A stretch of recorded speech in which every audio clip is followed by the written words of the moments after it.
Out in the streets of LA, survival ain't no fair game. It's raw, uncut, and deadly.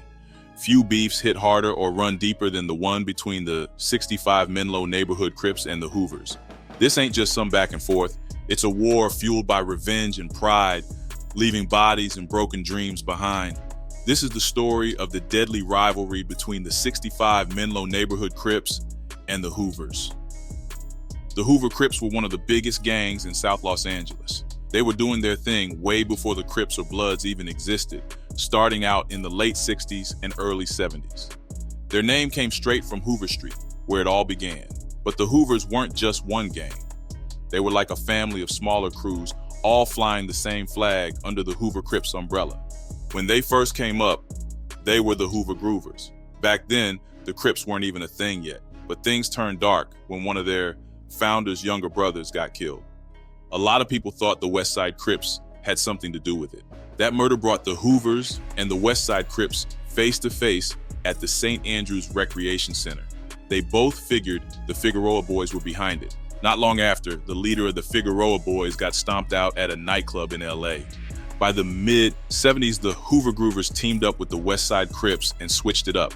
They dropped Groovers and started going by the Hoover Crips. But things really popped off around 1979 when a war broke out between the Rollin' 60s Crips and the 8 Trey Crips. Gangs in the area had to pick a side. Crews that rode with the Rollin' 60s became neighborhood Crips or Deuce Crips, while those rocking with the 8 Treys became gangster Crips or Trey Crips. The Hoovers joined the 8 Treys side, becoming the Hoover Gangster Crips. They had their own style too. Orange became their color, repping the Houston Astros uniforms. Younger members still rocked blue, the Crips' OG color. Houston Astros hats with the big H on them became their signature look, and their gang sign, shaped like an H, was a way to throw it up for Hoover. By the late 80s, the Hoovers were beefing with just about everyone, other Crip sets, Bloods, and more. This was during the crack epidemic, and the Hoovers were making serious moves in the drug game. Ricky Freeway Ross, who was tied to the 52 Hoover Gangster Crips and the 74 Hoover Criminal Gang, played a big role in their rise to power. By then, the Hoovers were one of the most feared gangs in South Central, with a reputation for violence that had everyone blaming them for just about every shooting in the area. By the 90s, the Hoovers switched up again, deciding to cut ties with the Crips altogether. They rebranded themselves as the Hoover Criminals, letting everybody know they weren't rolling with anyone. They started using slogans like ABK, Anybody Killer, and EBK, Everybody Killer. They painted up their blocks with graffiti like BK, Blood Killer, CK, Crip Killer, and OK, Rollin' Zero's Killer, making it clear they had no allies left. Now calling themselves Anybody Killers, the Hoovers were wild. They weren't just fighting Crips and Bloods, they even started going at it with Hispanic gangs. This betrayal burned a lot of their old allies, with one of them being the 65 Menlo Neighborhood Crips. Now, the 65 Menlo Neighborhood Crips, or just the Menlo Crips, were a big name in West LA. They started back in the 1970s as the Menlo Boys, doing their thing before officially becoming part of the Crips. In the early 80s, they were tight with the 52 Hoovers and 59 Hoovers, two of the most respected crews around back then. But things got messy between them and the 59 Hoovers, so the Menlo switched it up, joined the Crips, and took on the name Menlo Crips. In 1982, a member named Big Lorenzo decided it was time to make another change. He pushed for the crew to be called the Menlo Gangster Crips, heavily influenced by the 8 Trey Crips, who they were close with for a while. But like a lot of gang alliances, it didn't last. They fell out with the 8 Treys and dropped the gangster part, going back to being just the Menlo Crips. Over time, the younger homies in the crew started claiming neighborhood Crips, linking themselves to the Deuce Crip set. Despite everything, the 65 Menlo Crips kept their alliances strong with gangs like the East Coast Crips, Rollin' 60s, and 55 Neighborhood Crips. But they also had their share of enemies. They were at war with crews like the 62 Harvard Park Brims, Denver Lane Bloods, Family Swan Bloods, and most especially the Hoovers. On October 21, 2003, things got heated when a 65 Menlo member named Psycho got shot. Word on the street was that Delisha Gilbert and Kevin Maddox, repping the 8 Trey Hoovers, were behind it. Not even an hour later, around 7 p.m., Vanetta Ward was driving her SUV with her family. Her ex-husband sat in the passenger seat, while her daughter Alexis and 3 cousins were in the middle row. Her sons Davion, Eric, and their stepbrother sat in the back. They pulled up to a red light at 76th and Hoover Street when a Cadillac Escalade with spinning rims rolled by. Davion peeped the car first and said contact, meaning he liked it. Then he added, "There go Nene," spotting the driver. The driver, Hall, aka Nene, wasn't just anybody. He was a known OG from the 65 Menlo Crips deep in the streets. Hall had been tight with Ward's family for years. Alexis grew up knowing him, and Davion even called him his godfather after his dad passed away. But seeing Hall cruising through Hoover territory, that was a bold move. Ward knew it wasn't a good look and even questioned what he was doing there. Out of nowhere, Hall made a U-turn right in front of Ward's SUV. The passenger window rolled down and shots started flying. Bullets tore into the side of the car, shattering windows and leaving holes all over. 7-year-old Alexis got hit in the shoulder and back. Blood was everywhere. Ward, panicking and scared for her kids, hit the gas and sped to the closest police car for help. Right after the shooting, Hall called Ward, apologizing and saying he didn't realize it was her SUV. He told her car looked like the one driven by Delisha Gilbert, a rival. Hall even warned her to repaint the SUV to avoid being mistaken again. What Hall didn't know was that his phone stayed on after their call. Ward ended up with a recording of him talking to someone else. On the tape, Hall admitted to shooting up her SUV, saying it went down on Hoover near 80th. The other guy he was talking to didn't even care and brushed it off like it was nothing. Ward told the police right away that Hall was the driver. At the hospital, she gave more details, saying the shooter was someone she knew as Dean. Both she and her niece, Keviana, later picked Hall out of a photo lineup. A few days later, Hall called Ward again, apologizing and offering to pay for her car, help her kids, and give her money. But Ward wasn't buying it. She already told the cops everything. That's when Hall switched it up, asking her to change her story and convince Alexis and Keviana to do the same. Ward recorded their next conversation, where Hall straight up told her to work on Alexis to get her to change her story. He promised to turn himself in if she did. At the trial, Ward admitted she thought about lying to protect Hall. She was scared, both for herself and for him, and still had feelings for him despite what he did. By December 2003, Hall told Ward he was going to repaint his Escalade red.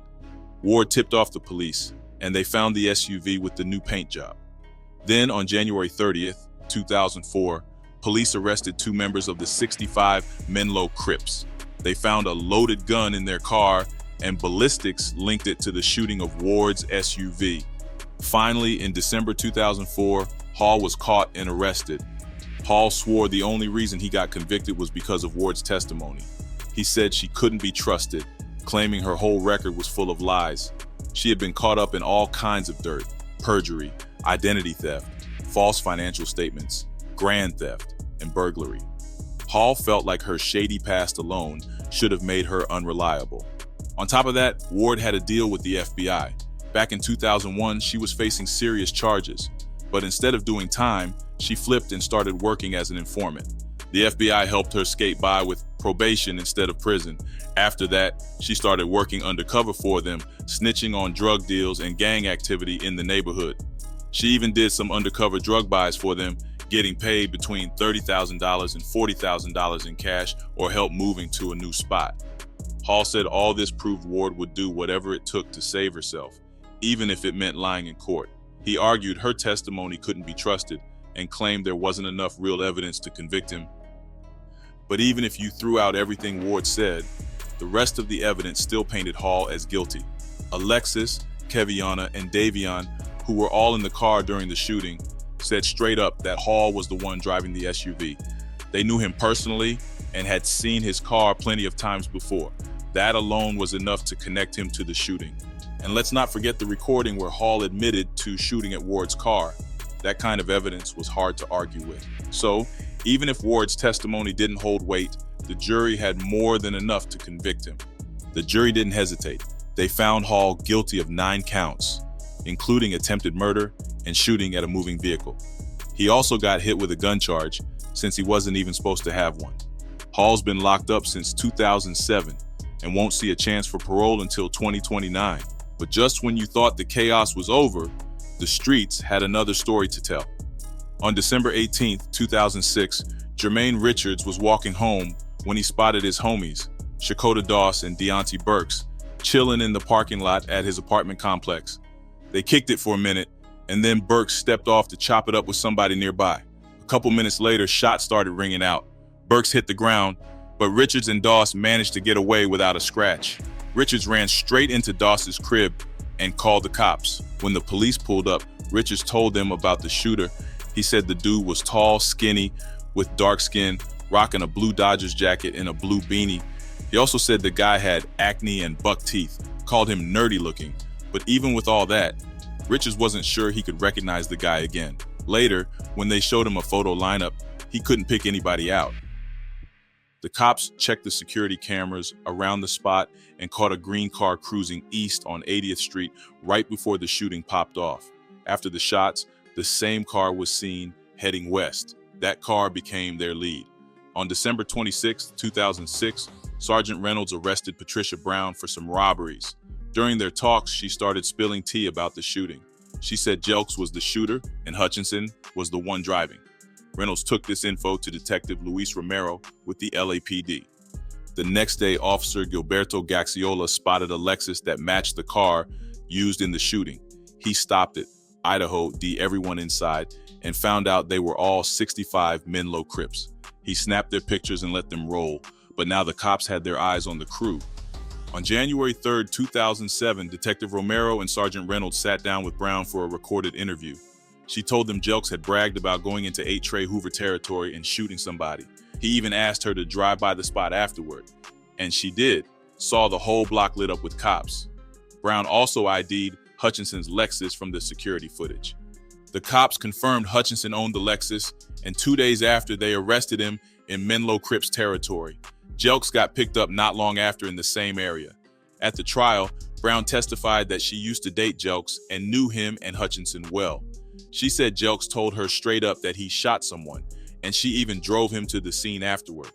She admitted she struck a deal with the DA to testify in exchange for a lighter sentence. Without that deal, she'd have been looking at over 56 years behind bars. But Brown's word wasn't all solid. She admitted she was a pro at lying and had done dirt like forging checks, stealing cars, and writing bad checks. She even said she lied to Jelks, pretending to be pregnant and writing him love letters just to manipulate him. Even so, she stuck by her story about Jelks and Hutchinson's involvement in the shooting. Officer Gregory Martin, who worked the gang unit, testified about the beef between the 65 Menlo Crips and the 8 Trey Hoovers. He confirmed Jelks and Hutchinson were active Menlo Crips in December 2006. He explained that driving into enemy territory, wearing Crip colors, then shooting someone was standard gang retaliation. He also made it clear that Richards, Burks, and Doss weren't affiliated with any gangs. Gang expert officer Cliff Chu backed this up. He'd been working with the Menlo Crips for years and knew Hutchinson, aka Lil Devo, and Jelks, aka Lil Country, personally. Neither Jelks nor Hutchinson testified or brought witnesses to defend themselves. The jury found both of them not guilty of trying to kill Richards and Doss. But Jelks got 50 years to life in prison, and Hutchinson was sentenced to 35 years to life. Fast forward 5 years, and another neighborhood finds itself in the crosshairs. On December 14, 2011, Quanisha Stinnett was at home with her kids and her man, Miguel Luna. They stayed on West 65th Street, just a few doors down from Fox Liquor Store. Around 8:30 that night, she was watching Luna back his car out the driveway when a silver car came flying down the street, almost hitting him.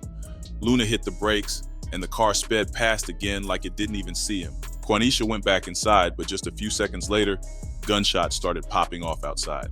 When the detectives came to her in January 2013, Quanisha told them what she remembered. She said the car had rolled by 3 times, flying through stop signs like it owned the road.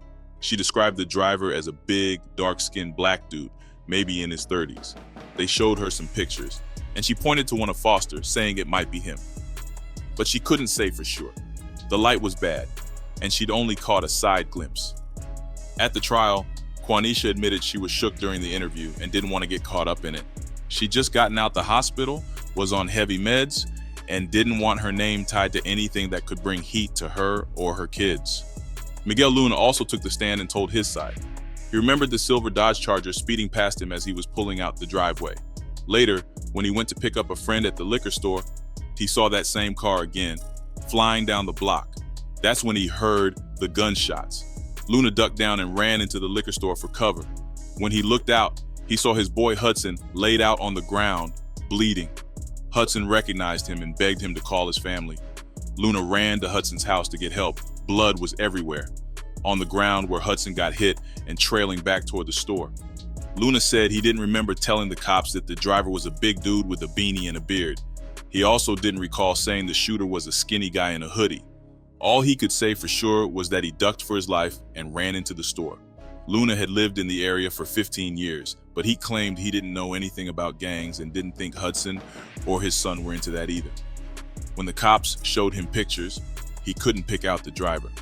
Hudson's daughter gave a glimpse of who her dad was.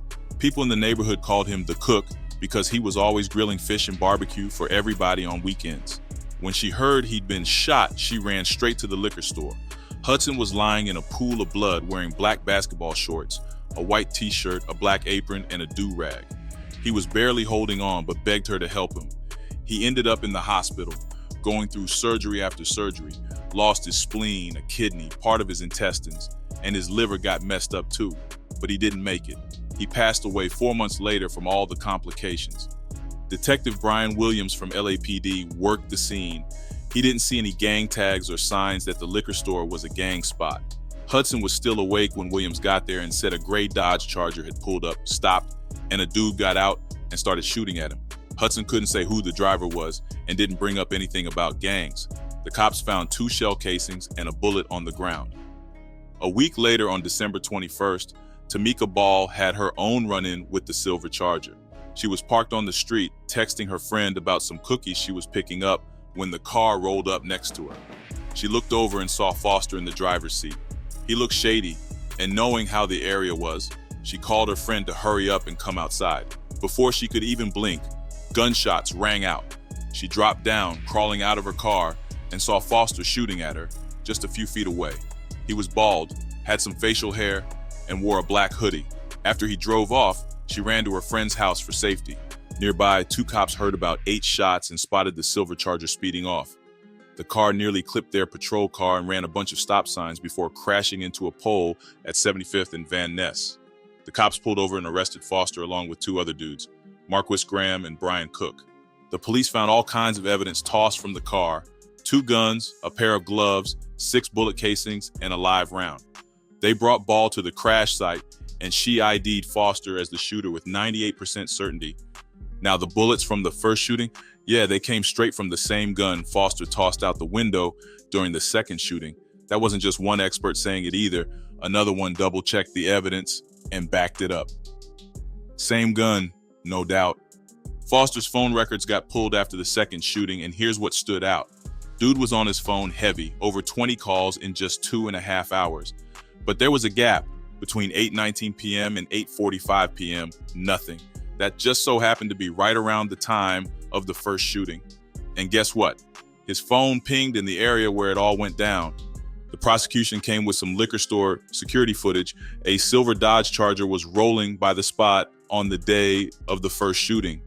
Now, you couldn't make out the plates or the driver, but that Charger was there. Then they brought out Sergeant Jesse West, a gang expert who broke it all down. He explained how street politics and gang life is like their version of rules. You disrespect them, cross their line, or break their code. They're coming for you. And it's not just about getting back.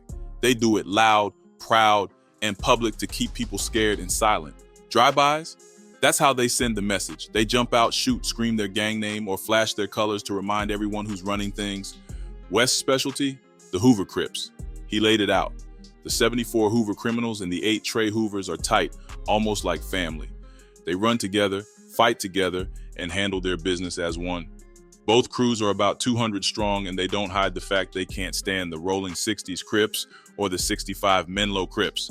The liquor store where the first shooting happened, that's deep in rolling 60s territory. Court records showed the Hoovers didn't just start this yesterday. Two of their members were locked up back in 2010 for carrying heat and attempted murder. Foster got hit hard, 25 to life for the murder. California's 3 strikes law doubled that to 50 years, and because he used a gun, he got an extra 25 years stacked on top. Marquis was charged too for the second shooting, and he became eligible for parole in 2023. Brian, though, he's been locked up since 2013 and won't even get a shot at parole until 2027. Appreciate you watching. If you enjoyed the video, hit that like button and make sure to subscribe for more.